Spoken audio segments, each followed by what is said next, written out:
At Edward Jones, we believe rich is more than caring about the latest and greatest. It's also taking care of what gives your life meaning. That's why your dedicated financial advisor meets you where you are with personalized financial strategies that help protect what matters so you can preserve your progress while creating a path forward. The key to being rich is knowing what counts.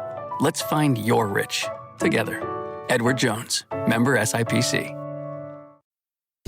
Freakonomics Radio is sponsored by Southern New Hampshire University. The best investments are the ones you make in yourself, and no one knows that better than Southern New Hampshire University.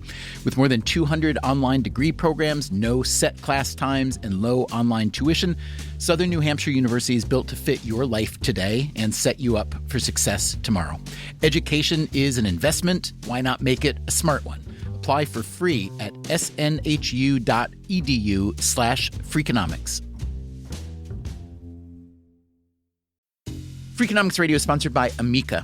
You know what they say, if you want to go fast, go alone. If you want to go far, go together. So go with Amica and get coverage from a mutual insurer that's built for their customers, one that looks after what's important to you together. Auto, home, life, and more, coverage that fits your unique needs. Amica helps you protect what matters most. Visit amica.com and get a quote today.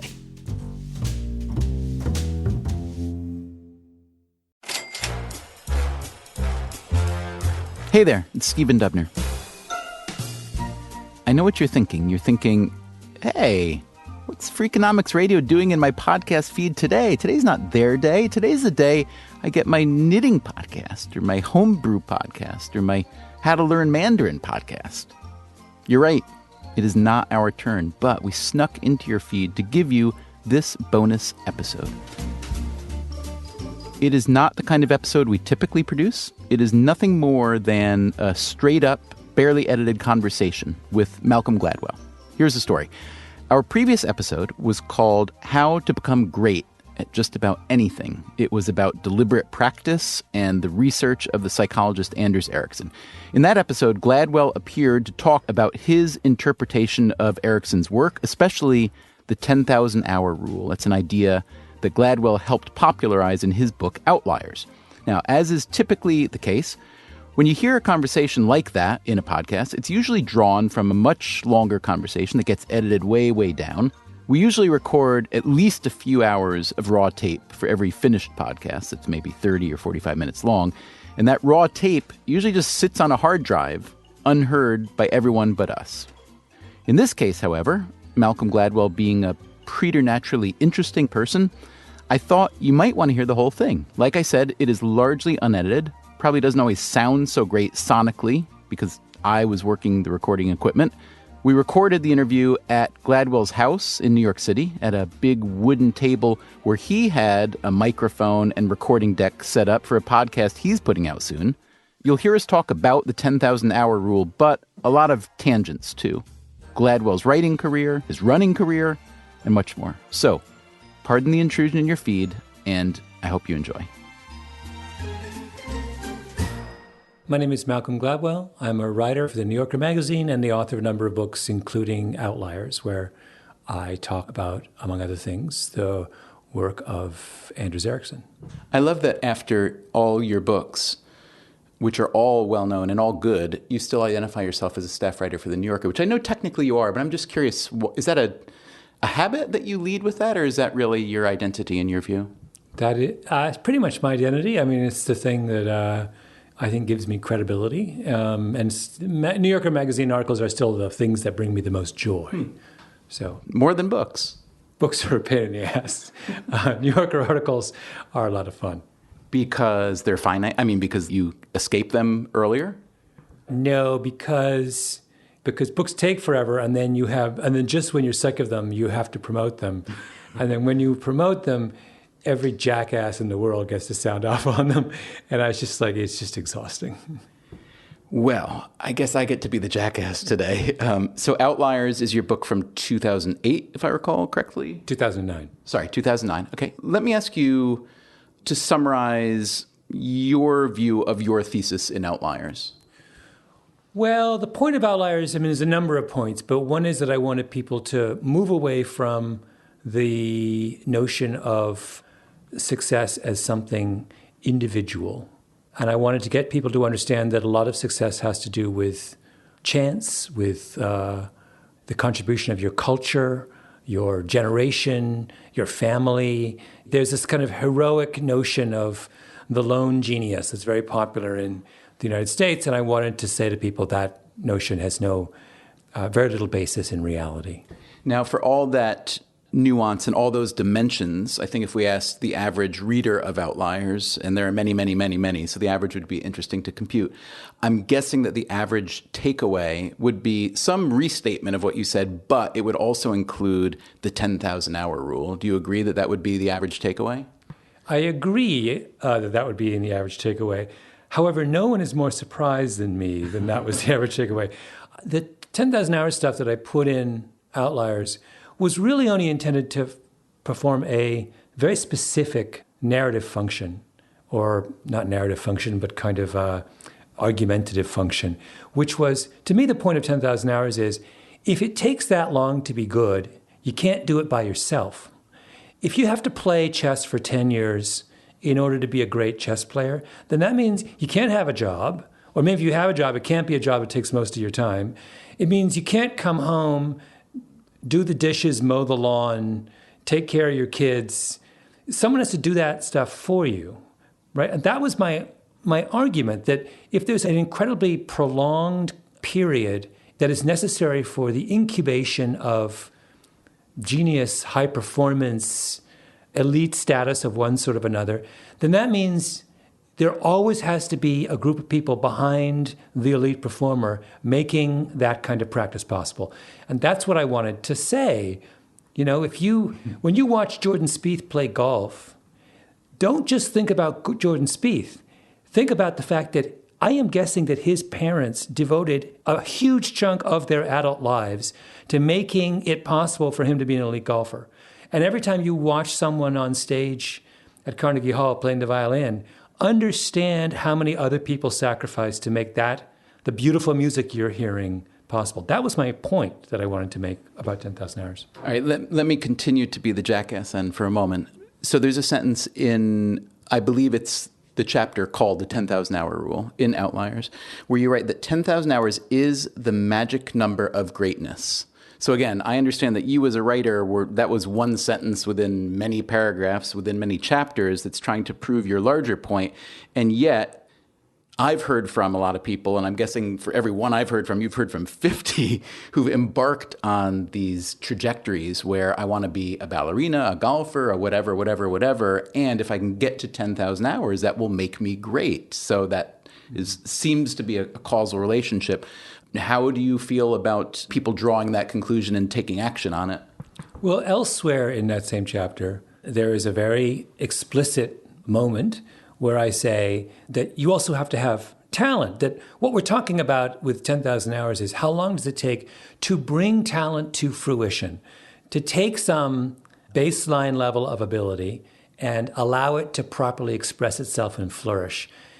10,000 hours is meaningless in the absence of that baseline level of ability. I could play music for 20,000 hours. I am not becoming Mozart. Never, ever, ever. I can play chess for 50,000 hours and I am not becoming a grandmaster. Ever, ever, ever. Does that mean that you're pretty not good at either music or chess? You're just saying you standing in for every man? No, I'm saying that I know for a fact, I have no high baseline level of musical ability, and I know for a fact from having played chess for many years that I am simply incapable. The game does not conform to the contours of my imagination, right? What about music? Have you tried? Have you played much? Did you want to be good and failed to be good? I mean, I tried. I come from a very musical family. Oh, yeah. My brother is exceedingly talented at music. I know what musical talent looks like. I know I don't have it. But it's more than that. It's also, I think, a mistake to draw a bright line between quote-unquote talent and the amount of time you spend in practice, because they merge at a certain point. One of the reasons that you spend a lot of time in practice is that you can see yourself improving, and because your part of what it means to be talented is to take joy in obsessive practice. So I happen to be, I'm going to be immodest for a moment, a very gifted runner. My capacity for practicing running is virtually endless. If there weren't physical limitations on how much I could run, I would run twice a day, right? Now, why do I love running so much? I mean, why am I a talented runner? Part of that is because I love running. I mean, and I will run endless. And if you run endlessly and have even a modest amount of talent, you can actually be a really good runner. You're pretty good at writing, and I would love to know how you think of you as a writer and where the talent comes in, and when you look back on your writing career and writing as a child, as we all learn to write, whether you engaged in what someone like Anders Ericsson might recognize as deliberate practice and whether you still do and so on. I think I do. I mean, one of the reasons I was drawn to Anders Ericsson's notion of deliberate practice is that I did recognize a little of that in my own approach to my particular profession, discipline. So this notion of not just applying yourself in a very dedicated fashion to what you do, but also actively considering, reconsidering, identifying weaknesses, striving to correct those weaknesses. I mean, this sort of ongoing, what in the world of automotive manufacturing they refer to as continuous improvement, right? Mm-hmm. That was something that always came naturally to me. There was never a moment when I was precious about my writing. In fact, I always welcomed people telling me what was wrong with it because I always wanted to do it just a little bit better the next time. And I mean, that in a kind of very colloquial way is what I think he's getting at is, are you someone for whom the wheel never stops turning, right? You're always looking for some way to do it a little bit better next time around. I'm going to read into the record, as it were, the email that you wrote to me the other day. If you decide that you don't like it, we'll strike it. I don't think you'll not like it, but I just wanted, it wasn't on the record, so anyway. So Malcolm, when we talked earlier about doing this interview, you wrote an email that said, I'm not really in agreement with him, meaning Anders Ericsson. He's a hard practice guy, and I'm a soft practice guy. And yet, just again, for the record, you do cite the 10,000-hour rule, which is Anders Ericsson's, along with some other people. So what part of him are you not in agreement with in that regard? Well, first of all, it's a little presumptuous for me to say that I'm not in agreement with him, since he's the expert and I'm not, and all the research is his. My understanding from reading his work is that he wants to make quite an aggressive claim about the benefits of extended periods of deliberate practice. And my position is that there is an incredible amount of value in his research without having to go that far. What do you mean by that? I'm not sure. Meaning that I think he has this transcendent insight, which is that the contribution of practice to greatness is greater than we thought, and that a certain kind of practice, that by applying yourself incredibly diligently and intelligently to how you do and prepare for some kind of performance, you can make enormous improvement. But the amount of time necessary to make that improvement might be 2 or 3x what you think it is. To me, that's his core observation. And that, to me, is an incredibly valuable, insightful observation. And I'm happy just with that. Now, it so happens that I think he wants to take a step further and say, if you do that kind of very devoted, long-running, diligent practice, you don't need a lot of kind of, call it what you will, raw talent when you begin. My position is, you don't have to say that. I mean, also, all that does, it strikes me, is allow lots of people to stand up and say, now, wait a minute. John Lennon is not just an ordinary schmo. He's a guy who probably had an IQ of 170, and you can't compare little Jimmy practicing his scales in his basement to the Beatles. Do you disagree then because his position feels kind of feel-goody and Pollyannish, like the idea that, you don't really, it's not about talent, it's all about effort? Is that the objection? No, disagree is way too strong a word. His goal is different from mine. He's trying to stake out an aggressive position on practice because he's operating in a context where he feels people have grossly underestimated its value. I'm operating in a different context. I'm trying to take insights from the academic world and make them useful to a very broad general audience. And if I adopt the hard position that he does, I think people are just going to roll their eyes. And that rolling eyes is not an outcome that helps me. I am not in the eye-rolling production business. And like I said, the value to my mind in his work is in that beautiful insight about, look, it takes a long time, A, and B, there's a certain kind of practice that is incredibly valuable, way more valuable than you might imagine. All right, let me ask about one specific. So in your book, in the 10,000-hour rule chapter of Outliers, you wrote about the Beatles and how one of the key reasons why they became the Beatles was because of the huge amount of time they spent in Hamburg and playing in clubs. And there's distilled perhaps best by one sentence in Outliers on page 50. The Hamburg Crucible is one of the things that set the Beatles apart, presumably from all the other bands who were trying to do what they did. So Anders, in his book, Peak, and in the interview, took exception with the Beatles example, and I'd be curious to run the scenario past you. So he said, I'll just quote Anders a bit. So to us, he and his fellow researchers, the Beatles, and I think a lot of people would agree, what made them outstanding was their composing of a new type of music. It wasn't like they excelled at being exceptional instrumentalists, so if we want to explain here their ability to compose this really important music, deliberate practice should now be linked to activities that allowed them to basically improve their compositional skills and basically get new feedback on their compositions. So counting up the number of hours they performed together wouldn't really enhance the ability here to write really innovative music. Oh, I disagree. Again, respectfully, I'm understanding that I'm disagreeing with someone who knows more about this than me.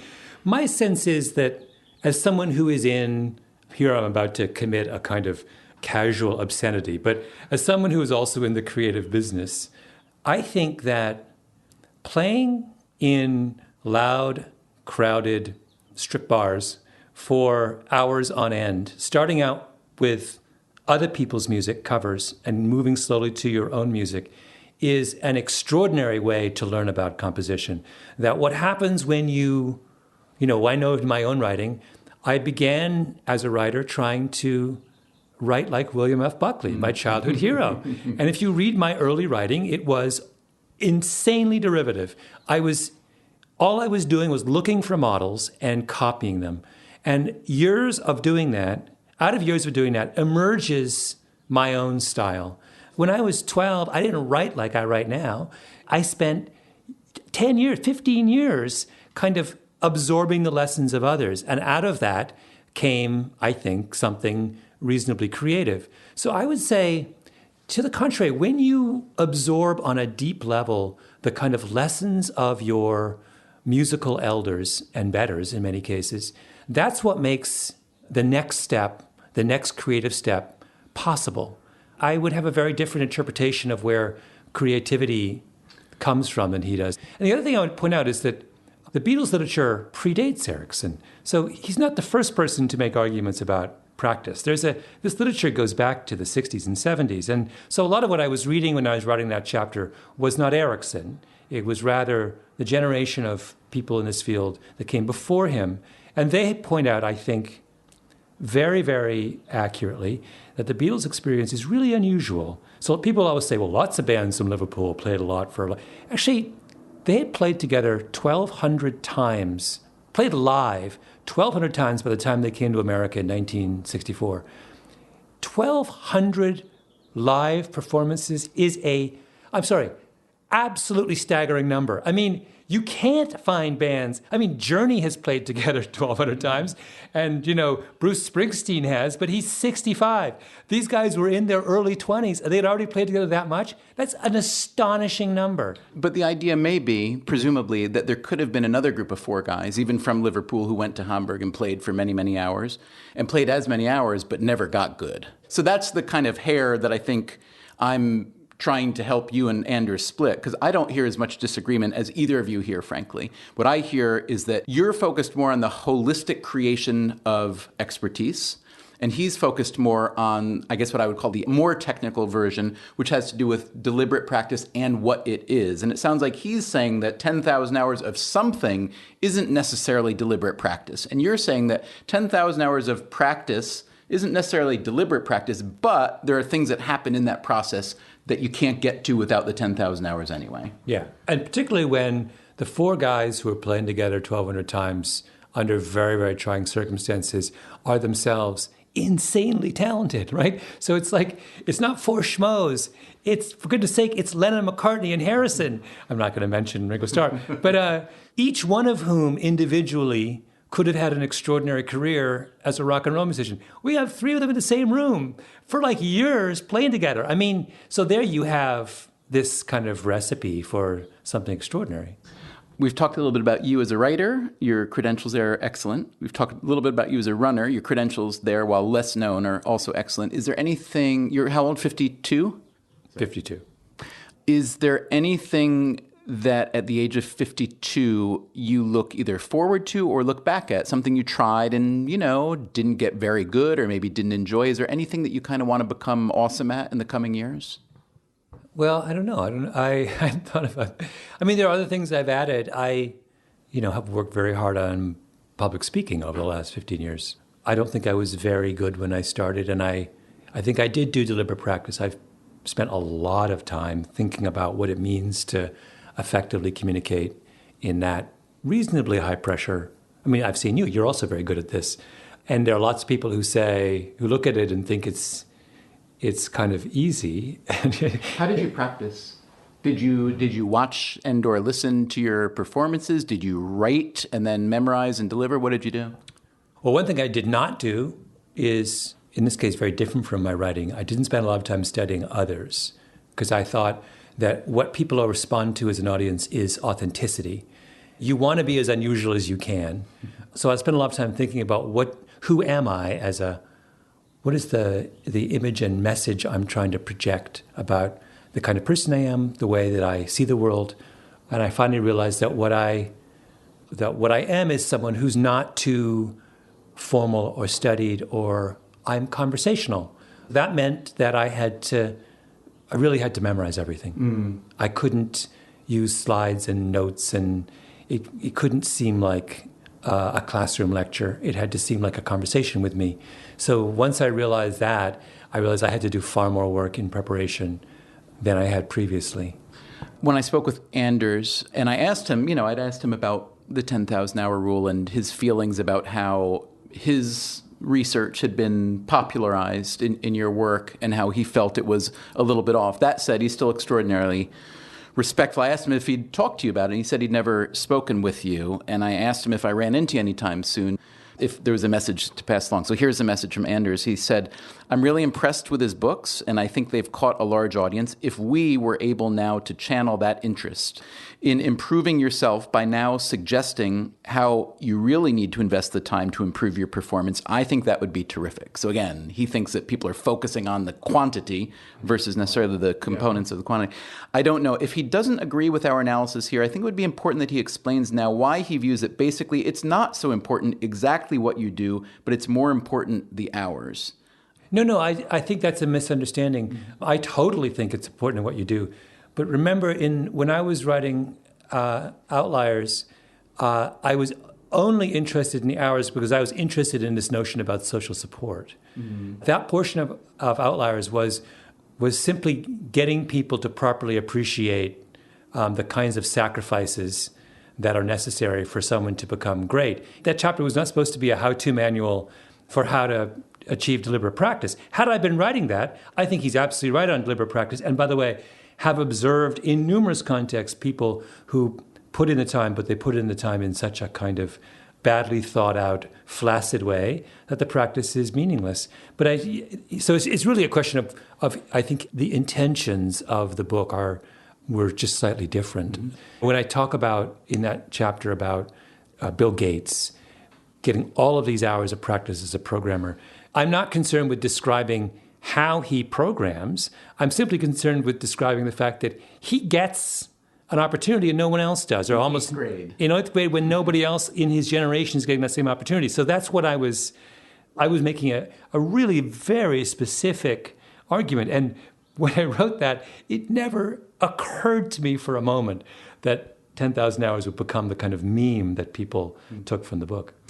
If you were to embark on a program inspired by your work in Outliers and Anders Ericsson's research in his book Peak, to offer kind of guidance to anyone who wanted to attain if not expertise, and get really good at something. And it could be something large or small. Mm-hmm. So if we were to turn this one episode, let's say, into a series or a brand new podcast, which, by the way, is a kind of a thought in the back of the mind, what kind of activities would you like to see people embark on to see if and how deliberate practice could really work? Sports and music are pretty obvious, but I'm curious what else you might think about.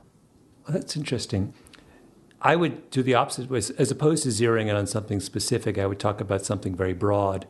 The principles of deliberate practice strike me as being most useful on questions like how to think. So the whole notion that you would, when you have made a decision, when you have considered a set of data or evidence and drawn some conclusion, that you would submit your process to some kind of either internal or external review and try and figure out how to do a better job the next time. That strikes me as what we need. Because, one of his observations about deliberate practice is that practice becomes useless when it's unreflective. When you're simply doing the thing over and over again and you're not going back and scrutinizing how you did it and figuring out, tweaking it and figuring out what you can do better next time. People like, Tiger Woods do this, I almost think automatically. I think that's the way his relationship with his father was structured. Their ability to go back over and over and over again, to the chip out of the rough and get it right, is what sets him apart. I think when it comes to our thought processes, we don't do this at all. Mm. So I would love for managers, presidents, CEOs, what have you, to get in the habit of, not with every decision, because that's paralytic, but a couple times a year to take some momentous decision and sit down with a group of people and just walk through it again and say, well, what was the way in which I approached this decision and how can I practice it and improve it for next time? Tiger's the second golfer you mentioned. You play golf or no? I didn't know you did. Oh. No, God, no. How come? It's the best. Well, because I know enough about myself to know that if I played golf, I would become obsessed. Well, that's the point. And I would lose... It's a good obsession. I would lose hundreds and hundreds of hours. Is it the fear? No, I don't mean to impute fear on you. Is it the concern that you would spend a lot of time and not get good enough to be satisfied with it? It's simply the concern that I would spend a lot of time. I think as quickly as I get older, I zealously guard my cognitive time. When I was in high school, I was I had a very successful runner, and I stopped. I stopped at the age of 15. Not because I was doing poorly, but because I understood at that age that if I was going to continue to be a good runner, it was going to occupy an outsized place in my imagination and not leave room for other things. And I was not prepared to make that sacrifice. I consider that to be the most important decision I ever made.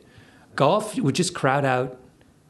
I just can't go out there and just hack the ball around. It would crowd out other things. And I just don't think golf can play a primary role. So you understood opportunity cost at a pretty early age, because that's a pretty good calculation to have made at 15, that every hour I spend here is going to take away from.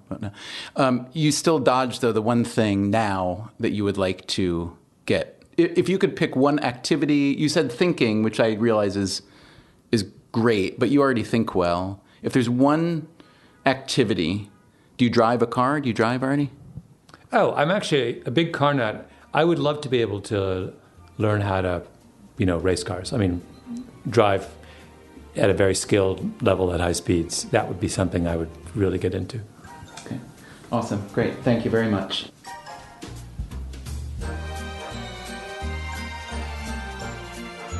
That was Malcolm Gladwell chatting about this and that. Interesting throughout, if you ask me, which is why we put it out as a bonus episode. Hope you liked it. If not, no harm, no foul, right? Coming up on the next complete, regularly scheduled Freakonomics Radio, a masterclass in stick-to-itiveness, otherwise known as grit. What specifically are gritty people like? What do they do when they wake up in the morning? What beliefs do gritty people walk around with in their head? How to be gritty. That's next time on Freakonomics Radio.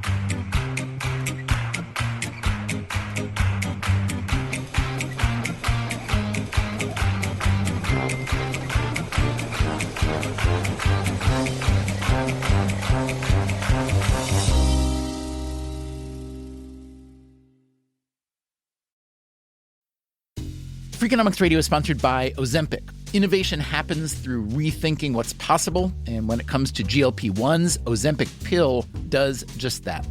Learn more about Ozempic semaglutide tablets, 4 and 9 milligrams, by calling 1-833-OZEMPIC or visit Ozempic.com to view the medication guide and ask your doctor what's possible with FDA-approved Ozempic pill. Hi, I'm Angie Hicks, co-founder of Angie. When you use Angie for your home projects, you know all your jobs will be done well. Roof repair? Done well. Kitchen sink install? Done well. Deck upgrades? Done well. Electrical upgrade? Done well. Angie's been connecting homeowners with skilled pros for nearly 30 years, so we know the difference between done and done well. Angie, the one you trust to find the ones you trust. Find a pro for your project at Angie.com. Talk about regrets. We all know someone who's been in a car accident and said, I don't need to call a lawyer, only to regret it after their pain and damages were worse than expected. When someone hurts you, you deserve to be compensated fairly. Morgan & Morgan is America's largest injury law firm, fighting for the people for over 35 years. Injured? Visit forthepeople.com/podcast. That's forthepeople.com/podcast. Their fee is free unless they win.